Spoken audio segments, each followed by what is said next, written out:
Foi? Agora sim. Foi, com certeza. Está aparecendo. Está tranquilo, está aparecendo. Ótimo. Não tem nenhum conflito de interesse. Vou começar falando um pouquinho sobre epidemiologia. Em 2019, saiu um artigo na Lancet mostrando que quase 1 bilhão de pessoas no planeta, adultos, têm apneia do sono. É um número bastante impactante, né? Então, é um campo de trabalho bastante amplo, né? Isso sem contar com os outros distúrbios do sono. Inclusive, a insônia ainda é mais frequente ainda, né? Por que não está passando? Esse número de quase 1 bilhão é apneia do sono em qualquer gravidade, mas se a gente for pegar somente as pessoas com apneia moderada e grave, né, que tem mais impacto clínico, é quase 500 milhões. Então, é gente pra caramba. E se a gente pensar que 86% a 95% dessas pessoas estão sem diagnóstico e se tratam de uma doença de tão alta morbidade e mortalidade, isso aí é muito, muito grave. Nesse estudo, esse estudo mostrou que os 4 principais países em número absoluto de apneia do sono são China, Estados Unidos, Brasil e Índia, estando o Brasil em 3º lugar. Eu acredito também que tem lugar que não esteja aí nesse ranking, simplesmente porque não fizeram estudo epidemiológico, né, robusto, como foi feito aqui no Brasil e nesses outros países. E as projeções para 2050 indicam um aumento dramático da apneia do sono nas próximas 3 décadas, né? Gente, algum microfone que está ligado aí, né? Está dando um... Por favor, peço a todos para desligarem o microfone. Então, se estima um aumento relativo de 34% nas próximas décadas, né? Estima-se que em 2050, 46% da população geral, isso é estudo internacional, né? Não, a população geral não, nos Estados Unidos tem apneia do sono, e essa diferença vai ser mais marcante no sexo feminino, aparentemente. Vamos ver se essas estimativas estão corretas, espero que não.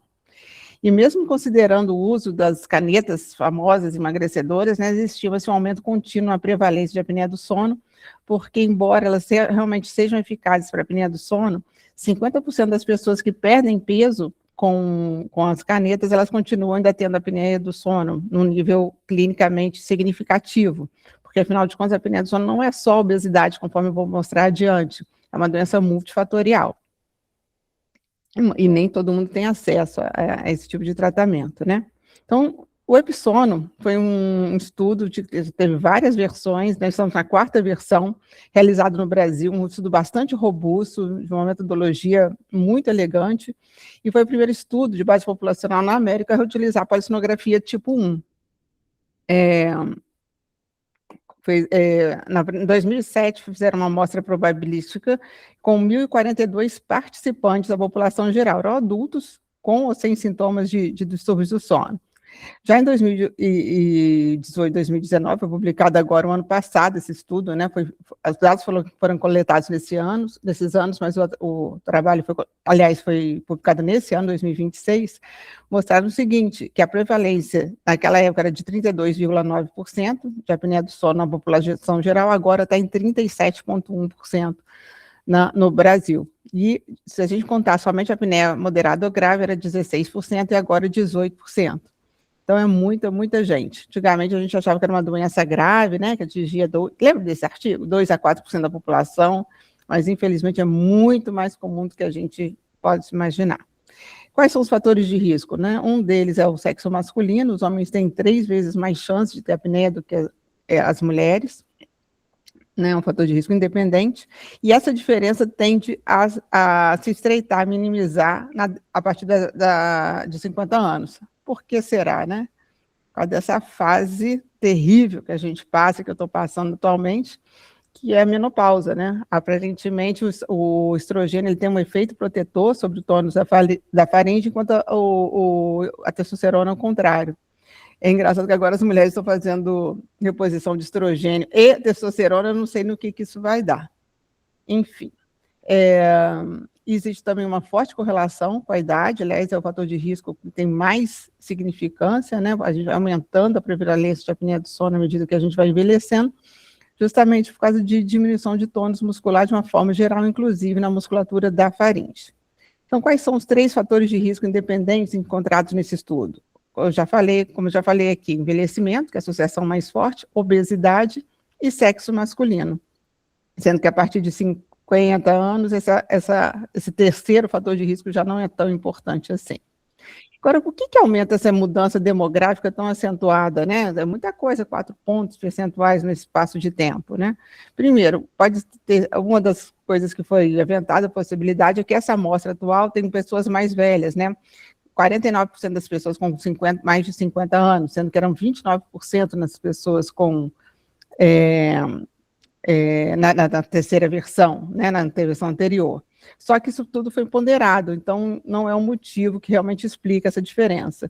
No entanto, a prevalência de obesidade de sobrepeso e obesidade aumentou muito. Era 60%, agora é 66%. Então, eu acredito que seja isso que tenha realmente explicado. Além disso, houve uma diferença metodológica no critério de hipopneia, na hora de marcar a hipopneia na polissonografia. Na época da terceira edição, que foi publicada em 2010, era necessário uma queda do fluxo nasal de 50% e mais de saturação e ou despertar na polissonografia. Eu vou mostrar mais tarde isso, no próximo slide. Depois, a partir de 2012, essa queda não precisou ser tão alta, sim 30%. Então, isso pode ter realmente contribuído para o aumento dessa prevalência, que na verdade já havia, né? Bom, lembrando, gente, quero sempre lembrar que as pessoas sem obesidade também roncam. Olha isso daqui, 53% das pessoas com apneia obstrutiva moderada e grave não tem IH menor que 30. Então, a gente não pensa em pessoas com IMC normal ou sobrepeso, mas sim, elas podem ter apneia do sono grave, inclusive.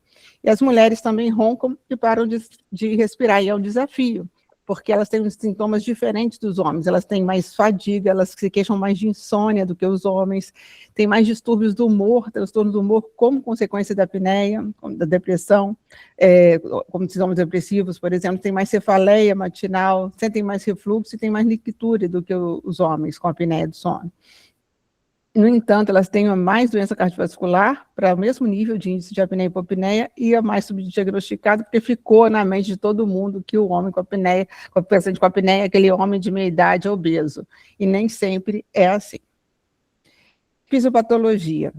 Fisiopatologia da apneia é bem simples, eu vou mostrar um ciclo aqui, que entendendo esse ciclo, a gente consegue entender todos os sintomas e todas as consequências fisiopatológicas da apneia. O que acontece? Quando a gente está acordado, quando a gente está iniciando o sono, o tônus da musculatura da faringe é suficiente para sobrepujar as forças, né, que contribuiriam para o fechamento. À medida que vai adormecendo e aprofundando no sono, essa musculatura vai realmente perdendo o tônus. Com isso, ocorre uma obstrução parcial da faringe e uma vibração das paredes da faringe, o que vai ocasionar o ruído do ronco. Quando esse relaxamento ele é muito acentuado, ocorre uma obstrução completa da via aérea superior, o que vai levar à apneia. A apneia, que é a parada da respiração por pelo menos 10 segundos. Durante a apneia vai ocorrer uma queda na saturação de oxigênio, ao mesmo tempo que aumenta o esforço respiratório para tentar vencer essa obstrução. Esses dois estímulos vão levar ao microdespertar, que nada mais é do que uma ativação cortical rápida, que a pessoa nem tem consciência, para retomar o tônus da musculatura. Depois que retoma o tônus da musculatura, a pessoa aprofunda de novo o sono, e isso vai ocorrendo ciclicamente durante a noite toda. Se isso ocorrer até 5 vezes por hora de sono, por incrível que pareça, não vai ter nenhuma implicação clínica, mas a partir de 5 vezes por hora de sono a gente pode ter alguns probleminhas. Eu vou agora falar um pouquinho mais sobre as forças que que propiciam essa obstrução da via aérea superior, porque isso vai ter implicância nas novidades sobre o tratamento, né? Então, hoje em dia, a gente aceita o modelo PALM, que é um acrônimo, né? P vem de pressão crítica elevada, A de arousal, baixo limiar de despertar, L, loop gain, e M, responsividade muscular. Eu vou explicar melhor. O que é pressão crítica? É a pressão necessária para abrir a via aérea. Então, o normal é que seja necessária a pressão crítica é a pressão necessária para fechar a via aérea. Então, o normal, uma pessoa que não tem apneia, é que seja uma pressão negativa, né? Precisa ter como se fosse sugar o ar da via aérea para conseguir fechar. Já na pessoa que tem apneia do sono, qualquer diminuiçãozinha, qualquer aumentinho, qualquer alteração da pressão vai levar à sua obstrução. Então, essa medida da pressão crítica, ela quantifica a predisposição anatômica ao colapso da via aérea superior. E limiar de despertar. O que acontece? Lembra que eu mostrei aquele ciclo lá, né, cadê? Qual é a quantidade de esforço respiratório e de queda na oxigenação necessários para atingir o microdespertar? O microdespertar é super importante para a sobrevivência, né? Se o microdespertar, a gente não ia sair nunca da apneia. No entanto, quando ele é muito sensível, ele é muito baixo, ele leva a uma perpetuação dos eventos, porque os despertares precoces interrompem a compensação neuromuscular antes que estabilize a vida aérea.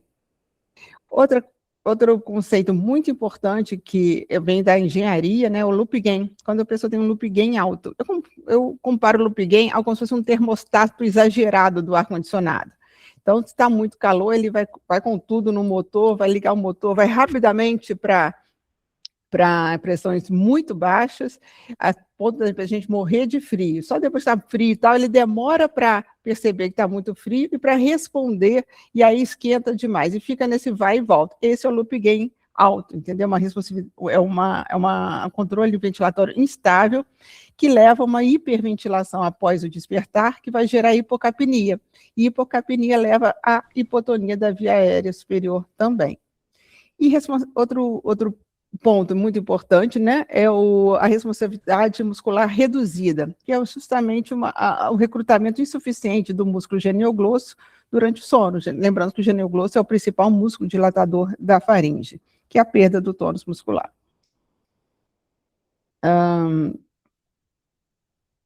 Com relação à pressão crítica, né, que diz respeito aos fatores anatômicos, nós temos as anormalidades morfológicas propriamente ditas e o desvio rostral noturno de fluido, ou seja, a redistribuição do fluido das pernas para o pescoço ao deitar. Qualquer 100 ml de líquido já expõe os tecidos moles para a faringe, possibilitando o surgimento de apneias. E isso é mais evidente nos pacientes com insuficiência cardíaca e insuficiência renal. Obviamente. Quais são essas alterações morfológicas? Olha, isso aqui é uma via aérea normal. Agora eu vou mostrar uma via aérea com um palato mole alongado, né? Só de ele estar alongado, ele vai ajudar anatomicamente a obstruir a via aérea superior. Aumento da deposição de língua e posição inferior do ocioide. Aumenta também a possibilidade de obstrução, diminui a luz da faringe. E a micrognatia, né, que é o queixinho para trás, ou pequeno, melhor falando, que vai também diminuir anatomicamente a via aérea superior, são os fatores de risco. A pressão crítica, ela é muito bem entendida se você pensar que a faringe nada mais é do que um tubo colapsável entre dois tubos rígidos. Qual seria esse tubo rígido para cima da faringe? A cavidade nasal e para baixo a laringe. E no meio, entre esses dois compartimentos da faringe, que é totalmente colapsável, não tem osso, não tem nenhuma cartilagem que a mantenha aberta. Isso aqui eu já falei.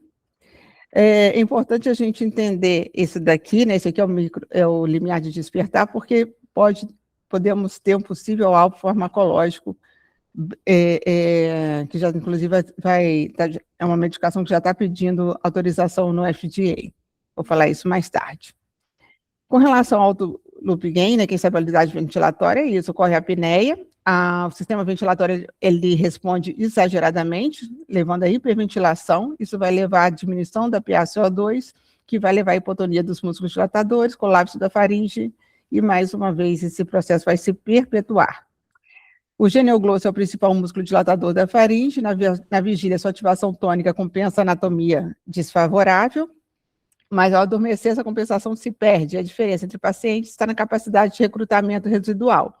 Algumas medicações, por exemplo, os benzodiazepínicos e também o álcool, eles diminuem ainda mais essa responsividade muscular, por isso é que pode piorar ainda mais a apneia do sono. Então, é fácil a gente pensar, quando a gente pensa nesse ciclo aqui que eu acabei de falar, sobre o quadro clínico. O que a gente espera, né? Quais são os sintomas noturnos com relação ao quadro clínico, né? Passamos agora para quadro clínico. Ronco, obviamente, né? Lembrando que nem todo mundo que ronca tem apneia do sono, mas todo mundo que tem apneia do sono obstrutiva ronca. A gente costuma ver, mas não necessariamente, relato de pausas respiratórias presenciadas, né? Geralmente a pessoa que dorme junto com a apneia, ela relata engasgos ou pausas na respiração, e nictúria, que é o hábito de urinar à noite, em grande quantidade, várias vezes. Por que isso acontece?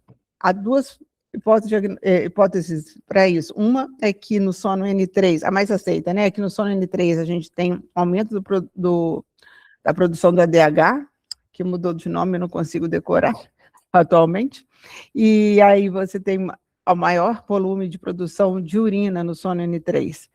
E o que diferencia um paciente, com, por exemplo, com HPB? Um homem com HPB, ele vai várias vezes ao banheiro e faz pouquinho volume de xixi. Mas quando faz, na apneia, o volume de urina é grande, é alto. Realmente tem urina produzida, né? E no dia seguinte, imagina esse cérebro que não descansou porque teve que se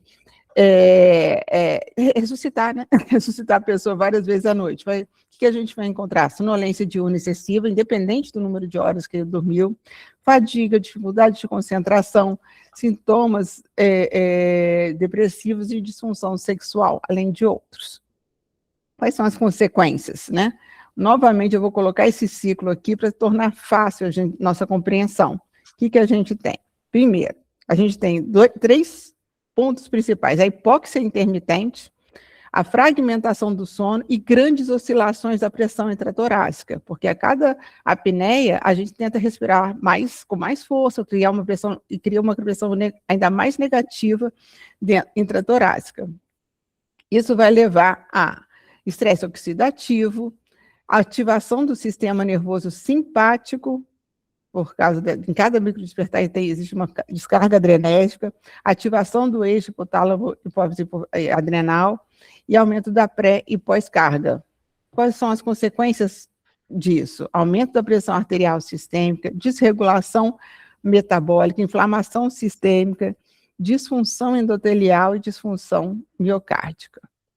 O que nós vamos encontrar, então? Uma maior incidência de hipertensão arterial sistêmica, diabetes tipo 2, doença arterial coronária, doença cerebrovascular, arritmia e insuficiência cardíaca. Esses são os principais mecanismos fisiopatológicos. Então, a hipertensão arterial sistêmica é a consequência cardiovascular mais comum da apneia obstrutiva do sono, é o principal, pode ser, né, que seja um potencial mediador de fibrilação atrial, da insuficiência cardíaca e AVC, porque a apneia do sono é considerada um fator de risco também para essas três condições. Mas será que não é por causa da hipertensão? Vai ter alguns artigos mostrando que a apneia do sono é um fator de risco independente, tanto para fibrilação atrial quanto para AVC. Então, mesmo que a pessoa não seja hipertensa ou até mesmo obesa, ela pode desenvolver essas duas consequências cardio- e cerebrovasculares. E olha a prevalência altíssima de hipertensão em indivíduos com hipertensão resistente, prevalência altíssima de apneia do sono, né? 60% a 90%. E hipertensão refratária, né? Que eles precisam de mais de 5 drogas, 95%. Então, não tem como a pessoa que trata pessoas com hipertensão resistente e refratária não pensarem em apneia do sono como um fator contribuinte. Lembrando do descenso noturno, né, atenuado ou até reverso, tanto diastólico quanto sistólico, que o risco vai sendo cada vez maior de ter apneia do sono. No padrão sistólico reverso, a prevalência de apneia do sono é de 73%, né? É muito impactante esse número. Já no descenso normal é de 37%. Então, é muito diferente. Agora, a hipertensão pulmonar. Saiu, né? E eu também concordo com isso. Como eu sou muito empolgada, como eu falei com esse tema, eu tenho uma tendência a achar que todos os males da humanidade são devidos à apneia do sono. Mas hipertensão pulmonar, eu sempre falei, não vejo isso na prática clínica. E realmente, em 2023, a Sociedade Europeia de Cardiologia retirou do grupo 3 distúrbios respiratórios do sono e substituiu como síndrome de hipoventilação, porque realmente precisa ter uma hipoventilação para que ocorra a hipertensão pulmonar, como obesidade, hipoventilação, DPOC ou outros fatores, tá? Arritmias, né, sendo a fibrilação atrial a mais importante, né, e a gravidade da hipoxemia durante o sono, ela é preditora de futura fibrilação atrial. Lembrando que as pessoas com apneia do sono que fazem ablação ou qualquer procedimento para reversão da fibrilação atrial e que não tratem a apneia do sono, vai ter muito mais risco de recorrência, muito mais risco mesmo. E as pessoas que dependem de tratamento medicamentoso, se não tratarem a apneia grave delas, também vai ter menor resposta ao tratamento farmacológico. Doença arterial coronariana, a prevalência é de 64%, e isso é mais comum em homens de meia idade, mas parece não ser tão comum em idosos e mulheres. Na insuficiência cardíaca, a prevalência de apneia obstrutiva do sono é de 53% a 60%, e a prevalência de insuficiência cardíaca nas pessoas com apneia do sono é de 12,8%, enquanto na população geral é de 1% a 3%. Então, estou falando números assim, não para decorar, obviamente, mas para chamar a atenção da importância desse distúrbio, e que se não tratar esse distúrbio, a outra condição vai continuar se perpetuando, muito provavelmente. E vários tipos, né, de insuficiência cardíaca, então a disfunção sistólica, assintomática de VE, a disfunção diastólica, e principalmente na insuficiência diastólica aguda, a prevalência de apneia é altíssima. E tanto na insuficiência cardíaca com pressão de ejeção reduzida quanto a preservada, a prevalência de apneia do sono é muito significativa. Com relação a AVC, dos pacientes que têm história de AVC ou AIT, 71% deles vai ter apneia do sono com alguma gravidade, e cerca de 48% com apneia moderada a grave, ou seja, é muita gente que pode estar tratando AVC, fazendo 1000 protocolos usando dislipidemia e 1000 coisas, e está lá com aquele ciclo perpetuando de insulto, né, de aumento de fragmentação do sono, de aumento de oscilações grandes na pressão intratorácica e de hipóxia intermitente, perpetuando e aumentando o risco de um novo episódio. Agora, é interessante mostrar esse estudo aqui, que mesmo as pessoas que roncam e não têm apneia do sono, parece que o próprio ronco, por causa da vibração das paredes da faringe transmitida aos vasos, isso pode aumentar também a espessura da camada íntima e média das carótidas. Achei isso bastante interessante, curioso em trazer aqui, isso é coisa nova também. E mostrando também que existe uma mortalidade cardiovascular. Isso não é novo, é antigo, eu não estou mostrando os estudos antigos aqui, mas eles são estudos muito bem feitos, estudos prospectivos, de um follow-up bem grande, né, de cerca de 18 anos, nesse estudo aqui de Wisconsin, e cerca de 10 anos, nesse estudo aqui do Sleep Heart, mostrando que ocorre um aumento de mortalidade, sim, principalmente nas classes de apneia mais grave. E ocorre essa diferença por sexo, conforme eu falei, né? As mulheres são menos diagnosticadas, infelizmente, e têm maior doença cardiovascular, mesmo com IH semelhante. E uma coisa que está na crista da onda agora é a carga hipóxica. Tanto é que está havendo um movimento aí para os softwares de polissonografia serem capazes de fazer esse cálculo. O que é a carga hipóxica? É um conceito matemático. Se a gente somar todas as áreas de redução da saturação de oxigênio ao longo de toda a polissonografia, a gente vai ter essa carga hipóxica. E ela é um principal preditor de doença cardiovascular. Ela é muito mais forte preditor do que o índice de apneia e hipopneia, do que o tempo de saturação abaixo de 90% e do que o IDO, que é o índice de saturação da oxihemoglobina. Então, quanto maior essa carga hipóxica, maior a gente tem que estar atento à doença cardiovascular. Então, aqui nesse gráfico a gente vê nesse estudo, um estudo prospectivo também, mostrando que quanto que a carga hipóxica é superior ao IH em prever os MACEs, né, que são os eventos cardiovasculares maiores. E, finalmente, Somente em 2022, a Associação Americana de Cardiologia colocou o sono como um dos pilares essenciais da saúde. Bem tardiamente, na minha opinião. Diabetes tipo 2 também, a prevalência geral de apneia do sono na diabetes tipo 2 é de 75%, muita gente, e de apneia do sono moderada grave, 31%. Uma coisa que não se fala muito também, mas que eu acredito que seja importante a gente falar sobre risco de doença de Alzheimer, né? Existem estudos prospectivos, incluindo medidas de proteína tau e proteína amiloide no líquor, de pessoas com apneia do sono que resolveram não tratar. Eu fico pensando do ponto de vista ético desses estudos, né? Mas tudo bem. E viram que realmente aumenta o risco de Alzheimer, tanto em pessoas que têm apneia do sono, quanto naqueles que dormem menos do que deveriam, por causa do acúmulo, né? E diminuição do sistema linfático. E o que tem uma grande novidade aí também, que parece, os estudos ainda não são muito categóricos, né, mas parece que a apneia do sono predispõe ao risco de câncer de uma maneira geral, principalmente do pulmão, mama, próstata, nasofaringe e melanoma. E que, novamente, a hipoxemia noturna é um maior preditor do que o índice de apneia e hipopneia. E além de predispor ao surgimento do câncer, ele aumenta também, a apneia do sono aumenta a mortalidade por câncer. Tem baixa correlação com o índice de apneia e hipopneia. Outras consequências, que não vai dar tempo aqui de comentar, são a disfunção erétil, a depressão, a doença renal crônica, a redução da qualidade de vida e acidente automobilístico, né? Além de aumento de custo com saúde também. Infelizmente, eu tive que escolher alguns temas, e esses, embora muito importantes, não vou poder falar. Então, em que se baseia o diagnóstico, né? Uma anamnese direcionada, de preferência com parceiro, se for possível, né? Parceiro de cama ou de quarto da pessoa.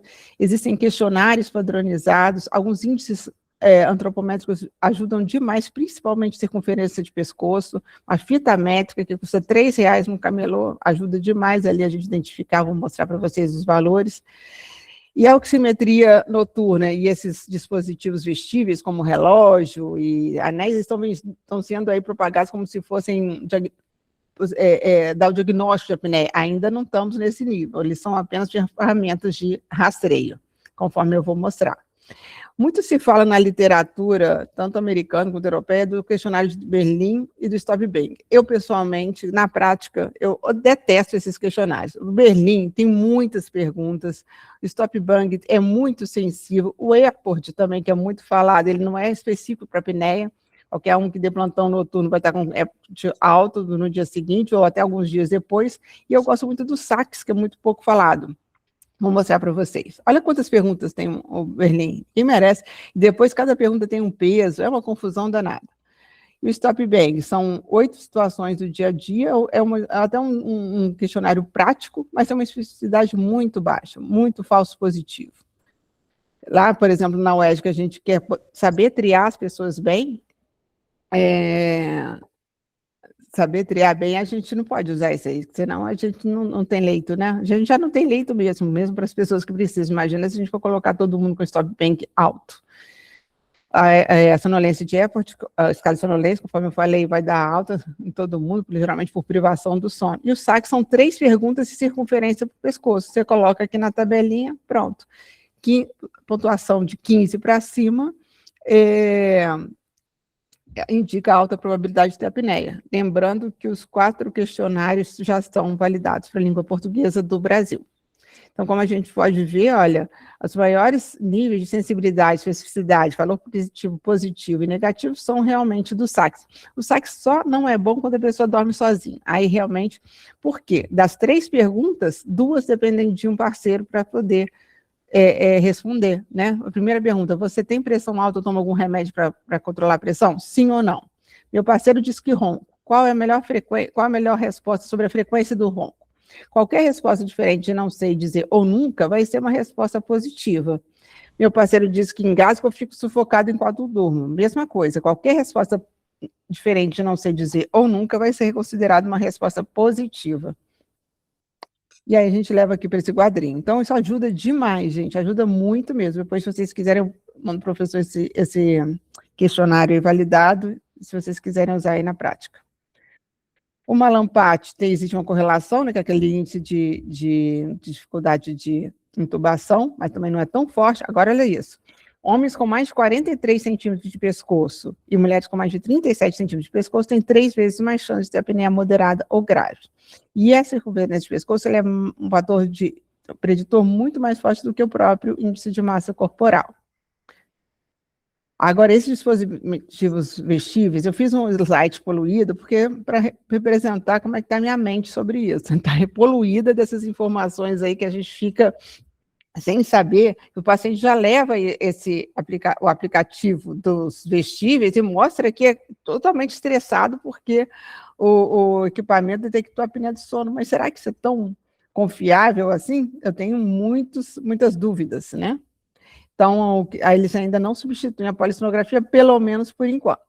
Existem vários tipos de tecnologia que eles utilizam, né? Isso tem que ser muito bem estudado, porque são muito heterogêneos. Alguns se baseiam em fotopletismografia, outros autonometria arterial periférica, outros em acústica, somente do ruído do ronco, outros se baseiam em esforço, em sensores de movimento tóraco-abdominal. Enfim, é tudo um campo muito novo em que as novidades estão saindo antes das validações, mas muito antes mesmo, e as pessoas estão desenvolvendo até um termo novo que a gente tem, que é a ortossonia, né? Que é tanta preocupação de ter um sono perfeito que acaba piorando o sono por ansiedade. Agora, tem 2 modelos de relógio, de smartwatch, que foram validados pelo FDA como rastreamento, como triagem, para encaminhar a pessoa para a polissonografia. Não é diagnóstico de apneia do sono ainda, que são o Samsung Galaxy Watch 4 em 2024 e as versões posteriores, e o Apple Watch 2025. Existem alguns problemas, algumas vantagens e desvantagens de usar esses vestíveis, né, os wearables. Primeiro, acessibilidade e conveniência. Acessibilidade em parte, né, que são equipamentos muito caros, mas se você for pensar, é um custo reduzido para quem? Né? É um custo reduzido para a pessoa, para o paciente, ou para o fornecedor, ou para o plano de saúde, né, que vai ter que pagar poli. Isso é meio ambíguo, né? E agora, a grande vantagem que eu vejo é o monitoramento multinoite, mas que é mais representativo do que uma apneia, do que uma polissonografia que é feita uma noite só. Existe uma certa objetividade e tem alta aceitação pelos pacientes. Agora, quais são as desvantagens? Faltam estudos de validação externa. Normalmente, os estudos que levaram essa validação pelo FDA, eles têm critério de exclusão, tiraram pessoas com comorbidades cardiovasculares significativas, como arritmia, tiraram pessoas que usam medicações como beta-bloqueadores, que poderiam afetar a frequência cardíaca, tiraram pessoas com apneia central. Então, ele ainda está, uma coisa que eu acho que vai ter futuro, mas ainda não está totalmente aceito. Que a gente pode confiar um pouquinho, são esses 2 modelos de Apple Watch, o restante ainda não. Inclusive, no final de junho, teve esse artigo aqui que eu achei muito interessante, né? Quando o corpo vira aplicativo, né? Será que é tão bom ficar monitorando tanto assim nosso sono, né? Será que não é uma hora da gente justamente se entregar, a gente não controlar o sono? A gente sabe que quando a gente quer obter uma coisa que é muito difícil, a gente tem que se esforçar, mas no caso do sono, não. Quanto mais esforço, menos a gente dorme. Então, eu gosto muito de tecnologia, tenho smartwatch, mas não durmo com ele de jeito nenhum.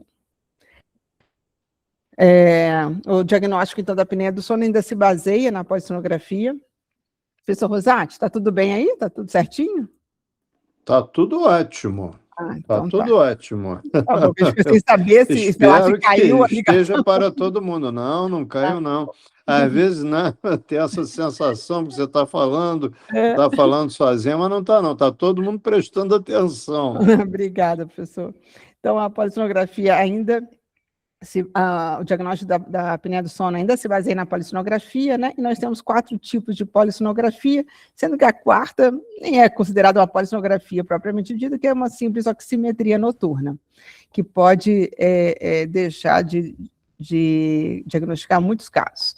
Então, a polissonografia tipo 1 é a polissonografia tradicional, completa, feita no laboratório do sono, sob supervisão de um técnico, e possui todos os canais, de eletroencefalograma, de eletrooculograma, eletromiograma, de esforço respiratório, de eletromiograma, tanto de mento quanto de pernas, esqueci de falar, eletrocardiografia, registro de fluxo, oximetria noturna, e a polissonografia tipo 2 tem os mesmos sensores que a polissonografia tipo 1, só que é feita na residência do paciente, sem a presença do técnico ao longo do exame. O técnico vai à residência da pessoa, coloca todos os eletrodos, vai embora e no dia seguinte busca. E a polissonografia tipo 3 é a polissonografia feita na residência e só tem os parâmetros respiratórios. Ela só pode ser solicitada para pessoas com alta probabilidade de ter apneia, porque se for baixa a probabilidade de ter apneia, ela pode subestimar, já que para calcular o índice de apneia e hipopneia, a gente precisa ter o tempo total de sono.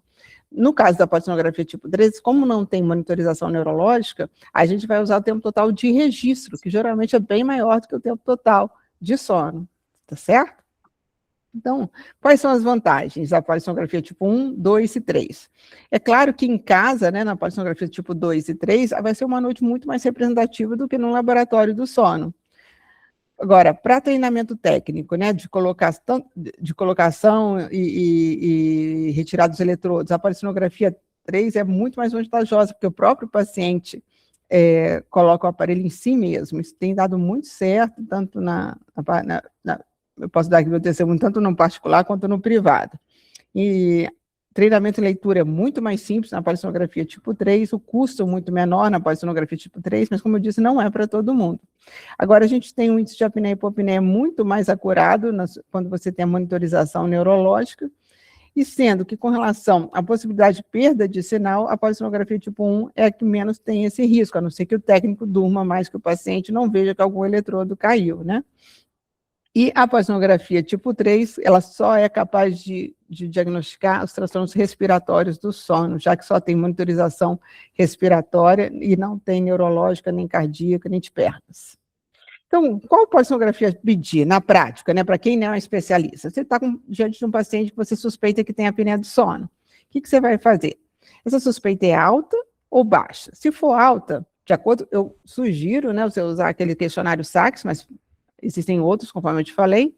Então, se tiver 15 pontos ou mais lá no SACS, se o paciente não tiver uma insuficiência cardíaca descompensada, uma DPOC precisando de oxigênio, uma comorbidade bem significativa, ou se não tiver, ou se ele tiver insônia grave ou outro distúrbio do sono, se ele não tiver nada disso, ele pode ir tranquilamente para a polissonografia do tipo 3. Então, relembrando, alta probabilidade de apneia do sono, não tem insônia, nem comorbidade significativa e nem outro distúrbio do sono.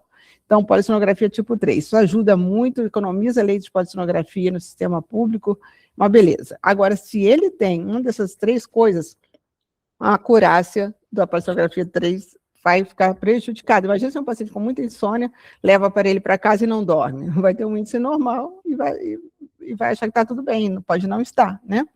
Nesse caso, é melhor pedir a polissonografia tipo 1 e tipo 2. Agora, se logo de cara a suspeita for baixa, pede logo a 1 ou 2 para não errar, tá certo? Porque nesses pacientes com alta probabilidade de pré-teste ter apneia, mas que tiveram a polissonografia tipo 3 normal, eles vão ter que repetir a polissonografia tipo 1 ou 2 para ter certeza que realmente não tem apneia do sono.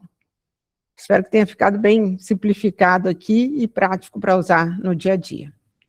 Então, na polissonografia tipo 1, isso aqui é um printzinho de um exame, né, que a gente pode ver aqui o eletroencefalograma, o eletromiograma do mento, a saturação de oxigênio, o registro do fluxo de ar pela cânula de fluxo, o registro de esforço torácico e abdominal, o ronco, que aqui tem o microfone, o eletrocardiograma, que está condensadinho, porque essa tela aqui tem 5 minutos, a frequência cardíaca, olha essa flutuação, gente. O movimento das pernas e a posição. No caso aqui, o paciente está em supino. Então, eu tenho a impressão que quem dá laudo de polissonografia se preocupa mais, acredita mais, porque a gente vai vendo esses horrores acontecendo aqui, ó, apneias muito frequentes e muito longas, de até 40 segundos, sendo com 84, e olha que tem casos muito mais graves ainda. levando à fragmentação do sono e a oscilações da frequência cardíaca, o que reflete ativação simpática periódica. Ana Amélia, Então, só vou pedir a alguém para desligar o microfone que ficou ligado. Não sei quem é, mas tem alguém com algum microfone ligado. É o meu, Rosati? É o meu? Tá bom, Jorge, tudo Tá bem. me ouvindo? Estou ouvindo bem. No final, vou passar a palavra para você. Estamos chegando já no Obrigado. fim, Então, gente, para não Desculpe, Não. Ana Amélia. Que tudo isso? certo. Imagina, eu não vou abusar muito da matutinidade das pessoas, não, né? Estamos na reta final aqui. Então, nos critérios diagnósticos, né? Quando você faz o paciente vai para a polissonografia e tem um índice de apneia e hipopneia maior que 5, está descartada a apneia do sono. Se ele tem esse índice maior do que 15, está confirmada a apneia do sono. Agora, se ele tem entre 5 e 15, antigamente ele tinha que ter sintomas ou comorbidades, hipertensão, transtorno do humor, disfunção cognitiva, doença coronariana, VCE, isso tudo para ter diagnóstico. E agora mudou, em 2023. Basta, essas comorbidades saíram dos critérios. Somente os sintomas nessa faixa aqui de IH que são importantes para dar o diagnóstico. Ou seja, só que na prática, o que acontece? A não ser que você esteja fazendo um estudo populacional, um estudo epidemiológico, ninguém vai para o laboratório do sono se não tiver um desses sintomas aqui, não é verdade?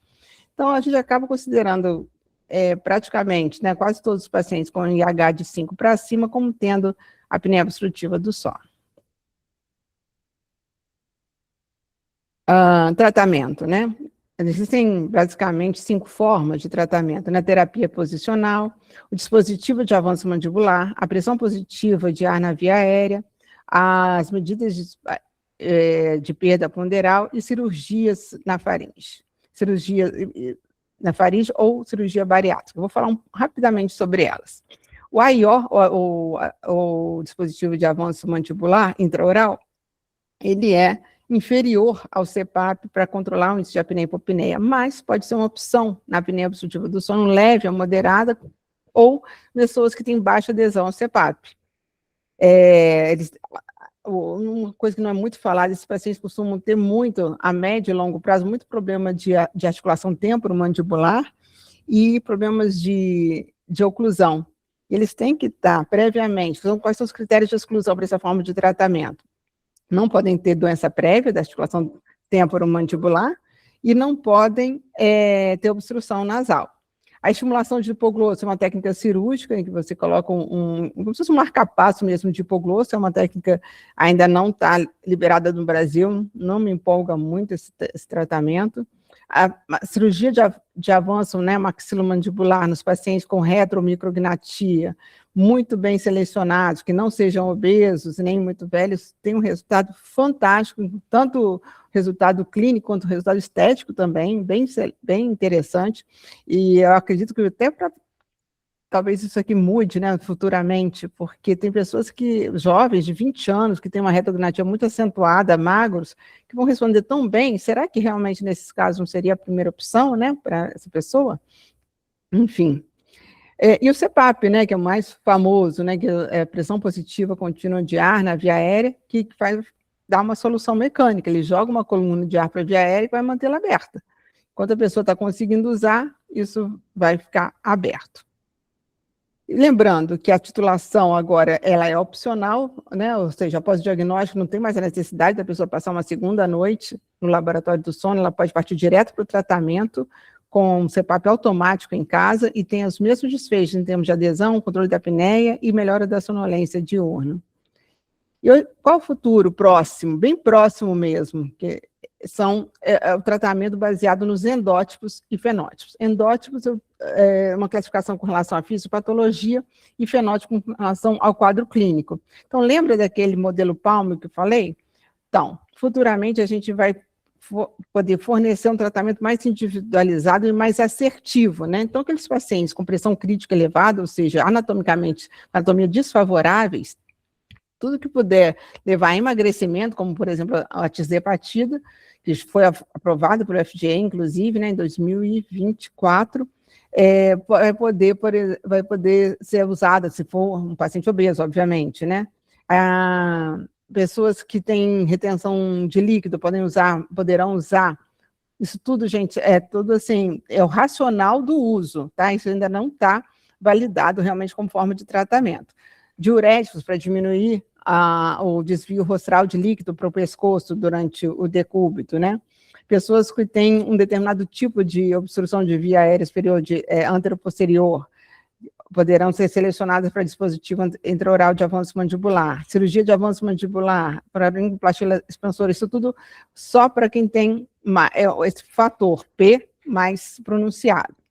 Aqueles pacientes, que eu acho muito interessante que vem a ser assim, um paradoxo, né, um paradigma, uma mudança de paradigma, que é o uso de indutores do sono para a apneia do sono, no intuito de aumentar o limiar de despertar, ou seja, de fazer com que o cérebro demore para responder a apneia. E os pacientes com alto lubrigain, eles têm feito estudos com acetylzolamida, né, que é um inibidor da anidrase carbônica que tende a diminuir o pH do sangue e com isso alterar lá a quimiorresponsividade do centro respiratório e o uso de oxigênio, para tentar deixar o controle ventilatório com menos flutuações, né? E, recentemente, teve um estudo bem recente com a associação da oxibutinina e da tamoxetina, com o objetivo de aumentar a responsividade muscular. E a estimulação do hipoglosso também seria isso aí. Então, se a gente puder, previamente, logo após o diagnóstico, saber qual é o endótipo mais pronunciado naquele paciente, a gente vai poder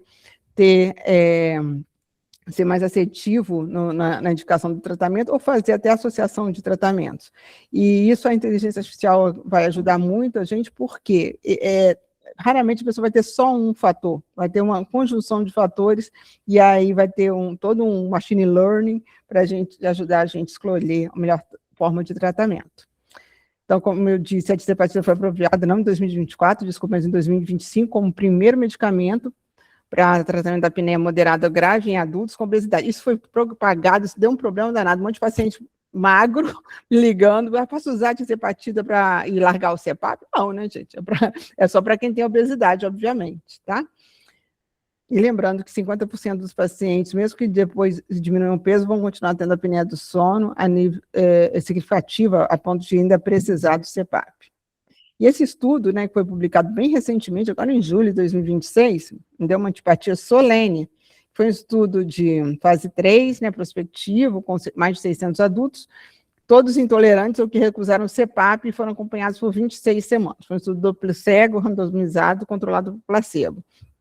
E eu não sei como é que eles chegaram a essa conta aqui de menos 44%, porque eles tinham de IH, se na verdade só caiu 4 eventos por hora. Eles pegaram pessoas com apneia moderada ou grave, de 18 passou para 13, mais ou menos, de IH, um pouquinho mais de 4 eventos por hora, isso não é nem significativo clinicamente, e eles fizeram uma diferença da média geométrica lá, que chegaram a essa queda de 44%, eu não sei como eles chegaram nesse número. E eles tiveram uma diminuição da carga hipóxica, segundo os autores também. Acontece quando a gente vai ler todo o corpo, né, do trabalho, a gente vê que 21% dessas pessoas abandonaram o tratamento, ao contrário de 3% no placebo, por causa de efeito colateral, principalmente boca seca, e também insônia. Às vezes uma pessoa vai tomar um remédio, um medicamento para melhorar o sono, vai ter insônia, né? Absurdo.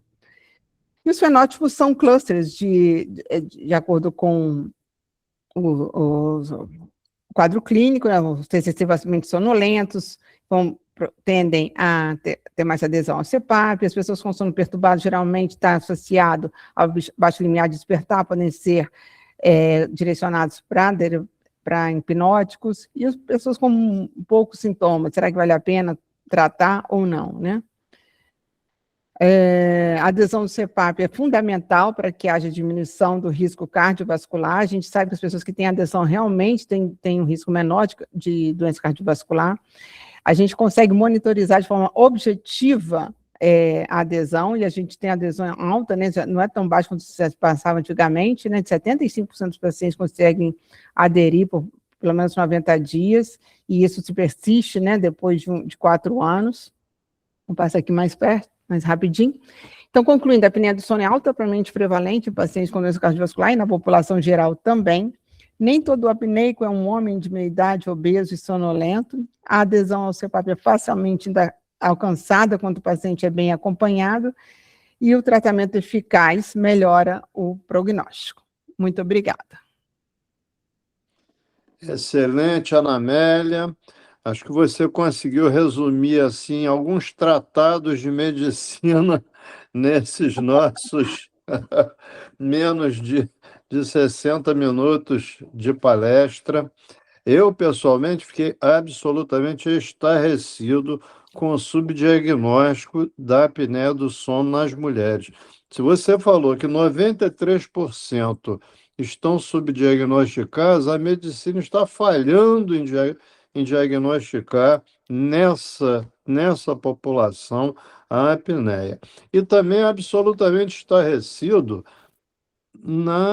no aumento da incidência. Isso aí está extremamente preocupante, porque não é um assunto assim tão falado no dia a dia, não é? No entanto, a gente vê que em certas populações está atingindo quase 40%, né? Então, é uma coisa que está perturbando a vida das pessoas. Felizmente, está se entendendo o sono como um dos fatores maiores ligados à saúde. Bem, eu vou, além de agradecer muito a Ana Amélia, agradecer ao Jorge, que foi quem idealizou essa nossa conversa aqui, e queria passar a palavra para ele. O Bozatti, bom dia, Ana Amélia. Estão me ouvindo agora? Estão me ouvindo? Hein? Claro e bom som. Então tá. Naquela hora eu tive uma dificuldade aí, não consegui falar, o microfone aqui deu um problema. É o seguinte, parabenizar a Ana Amélia, você já fez isso muito bem. Ela foi uma nossa aluna lá na pneumologia, excelente aluna, participativa demais, e que se dedicou a essa área do sono, que é uma área hoje muito importante. Em todos os congressos brasileiros de pneumologia, sempre se estudam essa doença, a doença do sono, que é muito importante não só na pneumologia, como você colocou, como também em outras áreas, na otorrino, na neurologia, nas doenças cardiovasculares. Então, é muito importante hoje a gente sempre falar e pensar sempre em doenças do sono. É um prazer muito grande, Ana Amélia, te ver, entendeu? Saber que você está cada vez mais se dedicando a isso. Você já é uma pessoa do estado do Rio e talvez do Brasil, já é uma referência em doenças do sono, com certeza. Eu perguntaria algumas coisas só da minha área, do seguinte: o grande desafio hoje na pneumologia que a gente tem são as doenças intersticiais. Essas doenças intersticiais, elas às vezes são difíceis de diagnosticar, como conduzir, como tratar. E a gente quer saber, eu quero saber, se as doenças do sono têm alguma referência, ou tem causa, ou se há algum efeito nessas doenças intersticiais com a doença do sono. Como proceder? Devemos sempre solicitar polissonografia? Qual é a melhor? Se é a polissonografia laboratorial, ou então se pode ser feito também domiciliar. Gostaria que você me respondesse isso. Muito obrigado, parabéns pela sua palestra. Muito boa.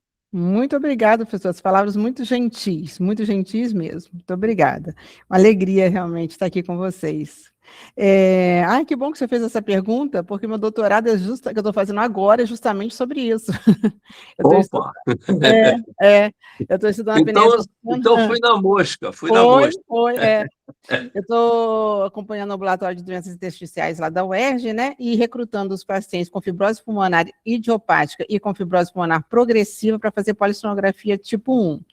Eu quero completar 60 pacientes, eu estou com 41 até agora, e estou encontrando a mesma prevalência que tem na literatura, a prevalência muito alta, de 72% nessa população. E é um desafio muito grande, porque essas pessoas, geralmente, é todo o contrário do tipo da apneia, né?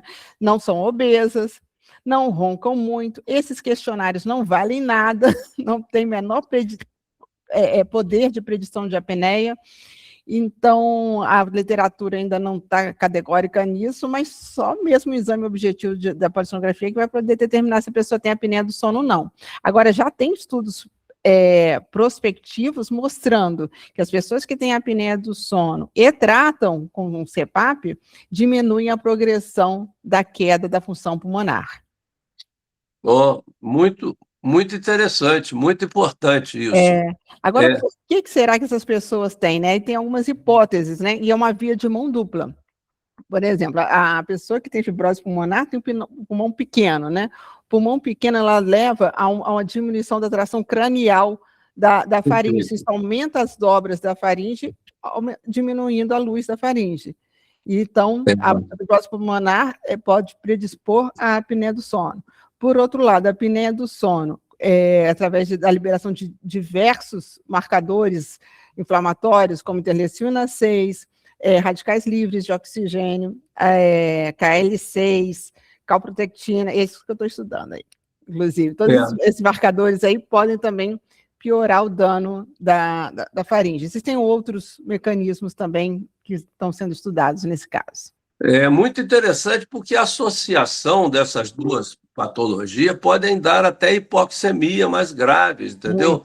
A doença, a progressão é maior e é uma doença realmente muito ruim, porque tem saído até alguns medicamentos novos aí para fibrose pulmonar, entendeu? Então, isso é muito importante você colocar. Agradeço muito. Estou vendo aqui ao professor Emanuel, que está querendo, acho que, falar alguma coisa com você. Tá Valeu, Emanuel, prazer em te ver. Emanuel, nosso colega lá também, da professora da UF. Prazer, muito obrigado, hein? Obrigado, Anamélia. Obrigado a todos. Obrigado, Rosati. Obrigado. Nada, mas espera aí que temos aqui outras perguntas. O Ivan Schumann está com a mão levantada ali. Muito obrigado. Sou todo ouvidos. Bom dia a todos. Parabéns, professora Anamélia, pela grande apresentação. Uma sinopse, mas bem condensada, muitas informações. Eu queria aproveitar a oportunidade de fazer duas perguntas. É habitual, pelo menos era habitual, que nós, quando solicitássemos o teste para fazer da polissonografia, pedíssemos em duas etapas. Primeiro, para fazer o diagnóstico, para comprovar. E depois, uma segunda solicitação para que se calculasse a titulação do CPAP.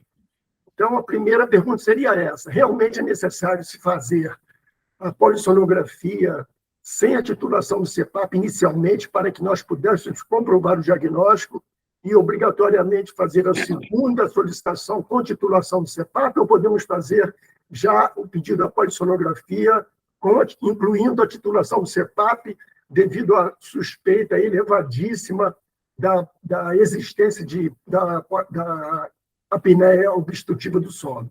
E a segunda pergunta seria que, assim, tentando reproduzir as condições habituais de sono do paciente, e considerando que o uso de benzodiazepínicos é muito elevado na população, principalmente clonazepam e alprazolam, seria indicado nós solicitarmos a realização da polissonografia com o paciente em condições habituais de sono, ou seja, em uso desses medicamentos, que sabidamente provocariam um relaxamento do músculo gênio-grosso, facilitando a obstrução, a queda ali de língua e aumentando a obstrução. Muito obrigado e parabéns pela palestra mais uma vez, professor. Muito obrigado. Muito obrigada pela pergunta também. Eu descartei titulação da minha vida. Não tem para quê? Para mim, eu vejo hoje em dia como, pessoalmente, um exame inútil. Em 2018, eu fui chamada para dar uma aula sobre CEPAP no Congresso de Otorrino. Aí, na época, eu fiz uma procura, assim, como se fosse mestrado, doutorado mesmo na literatura sobre titulação de CEPAP. E vi o seguinte, que não muda nenhum desfecho entre você fazer uma titulação no laboratório do sono e fazer uma pressão fixa baseada nessa titulação, ou partir logo com o CEPAP automático. Titulação serve para quê? Para verificar qual é a pressão ideal para corrigir sua apneia. Hoje em dia, os aparelhos com pressão automática têm um preço muito, muito perto do aparelho de pressão fixa e vão fazer essa autotitulação a noite toda, todas as noites. Então, não tem por que fazer titulação. Aí eu comecei a lançar esse negócio entre os grupos lá de WhatsApp, eu falei, titulação para quê? Aí o pessoal que era dono do laboratório queria me matar, né? Aí veio a pandemia.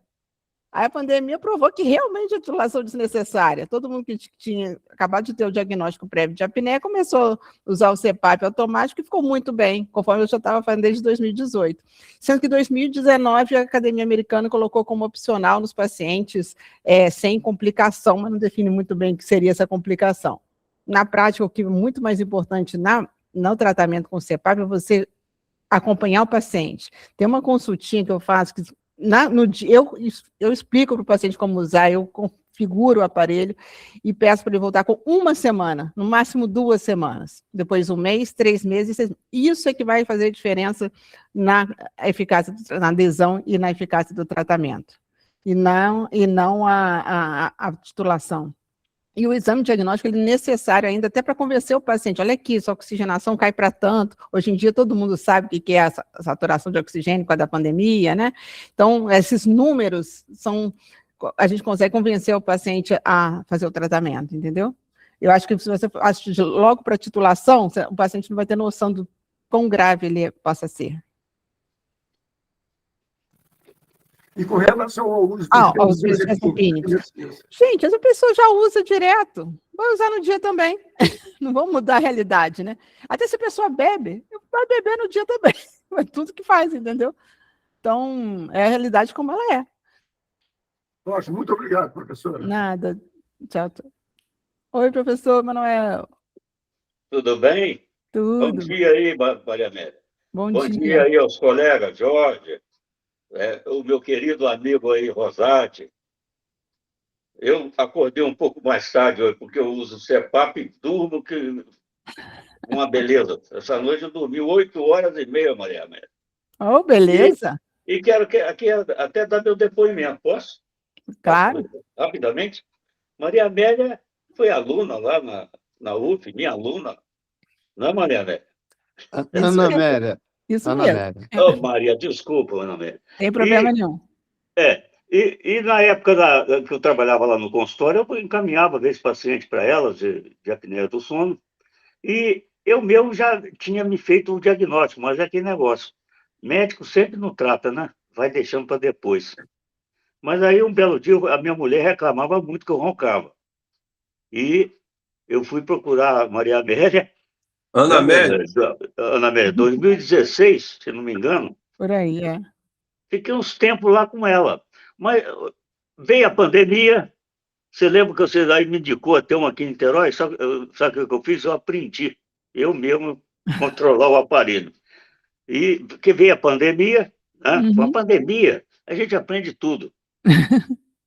Então, eu até hoje estou me dando muito bem, eu já estou no 2º aparelho, eu mesmo comprei, eu mesmo regulo e faço o acompanhamento, faço a avaliação. Agora, com a inteligência artificial, tudo ficou fácil. Né? Eu baixo o gráfico, já faço a interpretação e vou ajustando o aparelho. Você desculpa, hein, Maria Amélia, está intrometendo. Eu te agradeço. Eu te agradeço. Obrigada. E eu agradeço a sua atenção durante esses períodos iniciais aí no meu tratamento. Foi um prazer. E eu estou aqui acompanhando, e eu peguei o final da palestra, e você falando sobre essas novas drogas. Eu andei lendo alguma coisa sobre isso aí, e de fato é isso aí que você falou. Porque a moda agora é remédio para, né, inibidores aí do uso do diabético e para emagrecer. Então, é tizepartida, né? Que você falou aí. Isso. É o famoso Monjaro. Monjaro. Exatamente. É o Monjaro que está na moda. Mas isso é só para obeso mesmo. Óbvio, O tratamento é isso aí que você falou. E o problema é a adaptação. O que muita gente já reclama é a questão aí. Eu, por exemplo, que usava a máscara oronasal, não me adaptei com a oronasal porque eu engolia muito ar. E com só a nasal, eu estou com ela até hoje. Usando sempre aquela mesma, a menor, que eu tenho um nariz pequeno, para me adaptar até com a feminina. Sim. E É isso aí, adaptação. olha, Adaptação, a Hein? gente nota que é uma coisa importantíssima nisso, né? É. A adaptação a que tipo de máscara, é isso aí, como a Rosa. pessoa fazer, porque senão não tem tratamento que resolva. Se a pessoa não Não tem. adapta, fica muito difícil. Rosa, todas essas variantes que ela falou aí de tratamento, isso aí não resolve muito, não. O meu filho andou usando o aparelho ortodôntico, né? O aparelho mandibular, ele está usando, mas continua roncando. Eu falei com ele, eu tenho um aparelho aqui, eu falei para ele, mas ele não adaptou. Então, mas o que resolve é o aparelho. Para mim, foi uma beleza. Eu Com tenho certeza. um As sono muito bom. pessoas melhoram, ficam mais animadas, dispostas, Não, você acaba tem aquele disposição, exatamente. cansaço, Isso melhora mesmo. tudo. Bom, já estamos numa Então, hora avançada aqui, 8h43. Eu já passei isso. 13 minutos do horário que a gente podia participar. Então, Emanuel, você quer perguntar alguma coisa Apenas ainda? agradecer aí, um abraço a todos aí, prazer em revê-los todos. Eu vi aí o Celso sumiu. Então, um abraço para todos vocês aí. Um Celcinho bom estava dia. aí, agora Eu ele vi. saiu, mas ele estava aí. Ele faz ambulatório, então ele assiste aqui antes do ambulatório. Isso Mas, aí. olha, eu quero agradecer muito a presença de todos, de cada um de vocês que está assistindo. Vocês são a força desse departamento, porque vocês assistindo, a gente se anima a idealizar, a pedir alguém. Por exemplo, esse mês eu pedi ao Jorge. Jorge, gentilmente, lembrou muito bem, contactou a Ana Amélia. E muito bacana ver, assim, a verdadeira paixão que a Ana Amélia tem pelo tema, né? Se deixasse, a Ana Amélia acho que falava a manhã inteira, porque ela teria assunto, né?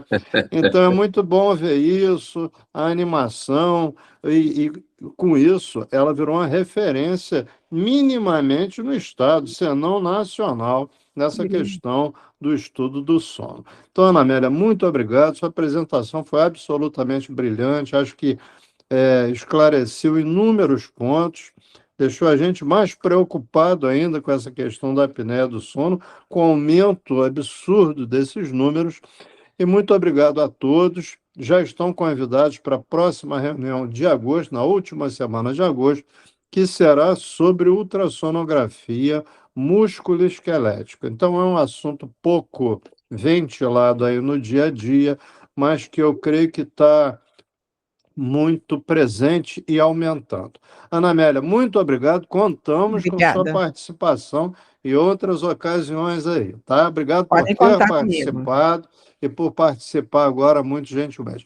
Muito Jorge, obrigada, pessoal. muito Agradecemos, obrigado. agradecemos Um abraço também pra a você, Rosati, você e a Zelina, por participarem, por sempre estarem apresentando casos importantes, coisas importantes nesses dias, tá bom? Agradecemos ótimo. muito a você.